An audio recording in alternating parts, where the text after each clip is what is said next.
Дараагийн мэдээ. За энэ үйл дүүжин замын тээврийн ажил зогсохгүй үргэлжилж 2026 оны 11-р сард зорчигчдоо тээвэрлэхээр төлөвлөжээ. Нийслэлийн баруун болон урд бүсийн замын ачаалал төгжрлийг буруулах зорилгоор Яармаг хар хорин чиглэлд дүүжин замын тээвэр төслийг хэрэгжүүлж байгаа юм. Дүүжин замын тээвэр нь нийтдээ 4.2 км урттай 2 буудалтай байх юм. За миний хажуу талд Улаанбаатар хотын төслийн нэгдсэн нэгжийн захирал төвшин жаргал. За Францын Помо группийн одоо Монгол улсад хариуцж байгаа төслийн менежер Сесилия тий. За өөрөө чинь Монис инженерингийн захирал яг энэ төслийг хариуцж байгаа. Чулуун зөрөгт тий. За ийм бүрэлдэхүүнтэй бид нар та бүхэнтэйгээ өнөөдөр ингээд мэдчилж байна.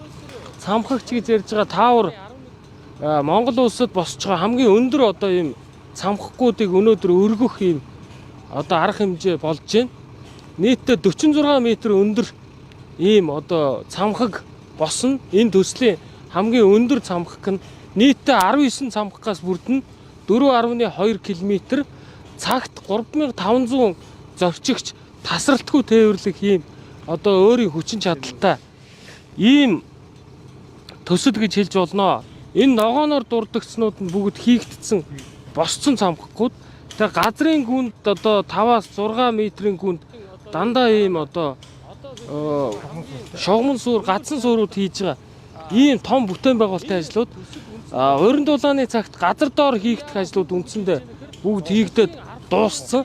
Одоо төслийн үндсэн явц нь 6 сар гэхэд энэ бүх цамхаггууд дээр дүүжин тээврийн гол одоо явх анги болох тороосоо одоо өлгөх ийм ажлууд хийгдэнэ. За 8 сар гэхэд бүх нөгөө кабинуудын угсралтын ажлууд хийгдэнэ. За ингээд 2026 оны ер нь 11 сар орчин буюу яг одоогоос жилийн дараа гэхэд нийтийн тээврийн нэг төрөл хэлбэр болж зорчигчдоо зөөнөө гэсэн ийм төлөвлөгөөтэй байгаа.